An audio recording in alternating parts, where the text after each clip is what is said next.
Hello everyone. In this presentation, we will explore how technology is changing the way we assess students. A good assessment plan not only provides data about student learning, but also provides feedback on how to adjust our own teaching.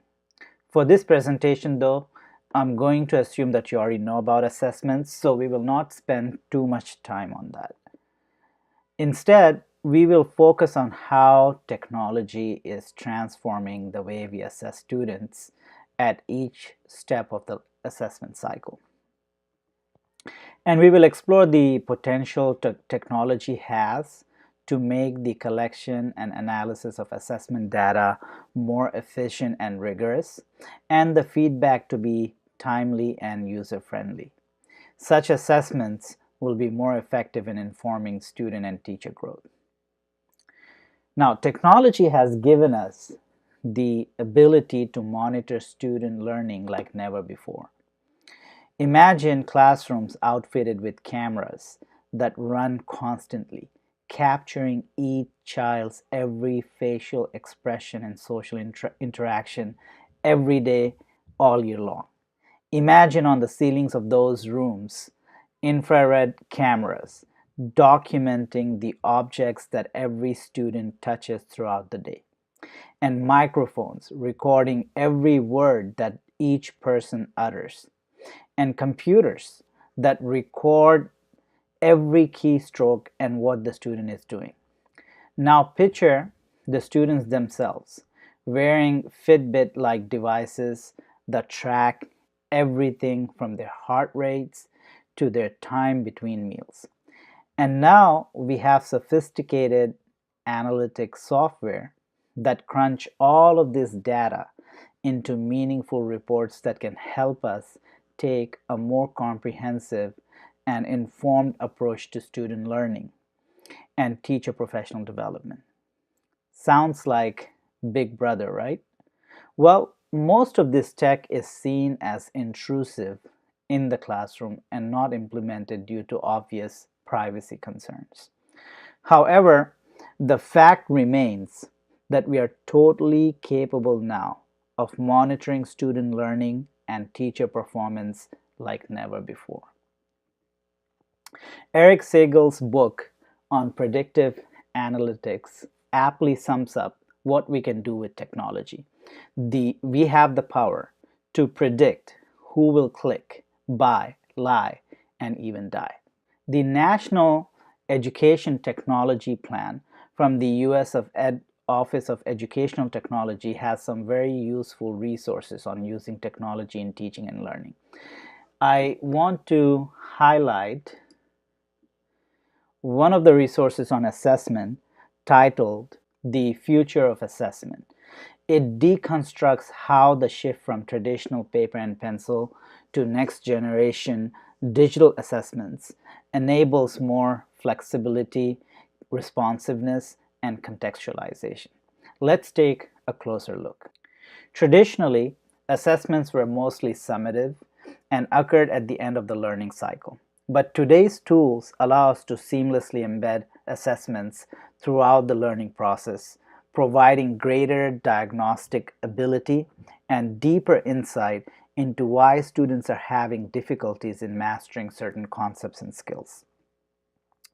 Before, the paper and pencil tests provided limited accessibility and sometimes became a barrier towards students' ability to demonstrate their learning. But now with today's text-to-speech tools that allow us to adjust font size, color, and even translate for us, and much, much more, we can make sure that our assessments reach out to diverse learners and do not become an obstacle in and of themselves. Before, assessment was linear, fixed, and a very slow process. A teacher would have to assess students, grade it, identify the gaps, teach, make and administer another assessment, and so on. But today's computer adaptive tests automatically adjust the difficulty of questions throughout an assessment on the basis of students' responses. This gives more precise scores for each student across the achievement continuum in a greatly reduced time period. Today's technology allows us to provide feedback to students in real time, allowing students and teachers to make micro adjustments as they learn and teach. And this caters very well to the Nintendo, what is known as the Nintendo effect, the expectation today's post-millennial digital natives have for immediate feedback on any performance assessment, something that they have been habituated to by growing up playing video games, where there is an immediate response or outcome for every action from the player. For our digital native gamers, any delayed feedback quickly becomes meaningless and hard to relate to. So today's technology really has the potential to close the gap in providing timely feedback on assessments to our students. Traditionally, assessments were generic, isolated, and disconnected. But now, with the ability to consolidate data, today's educational data systems can provide a more comprehensive portrait of student learning, enabling teachers to connect the dots and identify individual interventions, thereby making learning more assessment-driven and personalized. The power of data-driven decision-making is illustrated in research studies that show that if instructional plans at the state, county, district, school, classroom, and individual student levels are based on assessment information relevant to the desired learning outcomes for students, the probability is increased that they will attain these desired learning outcomes. As we introduce technology in assessment, we need to think about how technology can influence the validity and reliability of the assessment. This is not the place for a detailed discussion of these two aspects of assessments, but very briefly, validity concerns whether we are employing an appropriate measure. For example, if we want to assess an individual's understanding of the history of civil war, a series of questions about the water cycle is not likely to give us a valid measure. We have to ask whether what we are measuring is valid, or are we measuring it because we can, and then giving it undue importance. Reliability concerns whether our measurement consistently gives repeatable results. For example, if we want to measure the length of a pencil, then an elastic band with centimeter markings on it is unlikely to give very repeatable, reliable results. Let's connect these two aspects of assessments to the SAMR model proposed by Dr. Puentedora, so we can understand how technology can impact the validity and reliability of assessments.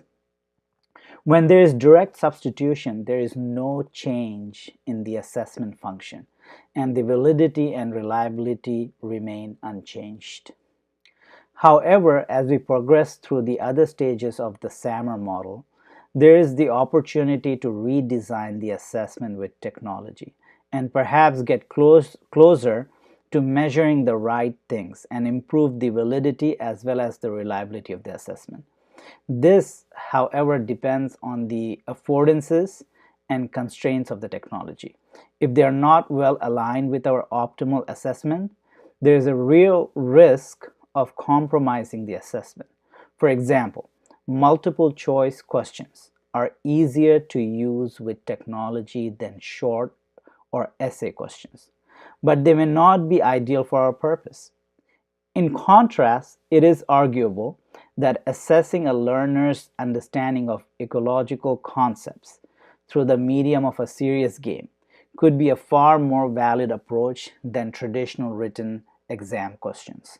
So we can use the SAMR model to understand the impact of technology on the validity and reliability of assessments. To summarize, I have adapted a checklist on assessment to monitor the various ways technology transforms assessment. So let's take a closer look at this. There are 20 different criteria that I have listed. For example, one of the criteria is the assessment task is crafted to support student learning and not just measure learning. It is embedded in the curriculum. Another criteria is the task provides flexibility in content or strategies or products that allows for student choice. Another criteria would be feedback is structured for the identification of strengths and weaknesses so that students can address weaknesses during revision. And so there are 20 criteria, and for each criteria we can use this checklist to identify whether it is technology driven or not, and then also reflect on how the technology is changing and transforming each aspect of the assessment. So we can use this checklist to ensure that we are providing authentic, valid, and reliable assessment to our students that can be used to improve student achievement and inform teaching effectiveness. I have included a link to this checklist in the description so you can download it. I hope this presentation has given you some ideas on how technology impacts assessments, and I hope that you will use this information to design better technology-driven assessments. Thank you for watching.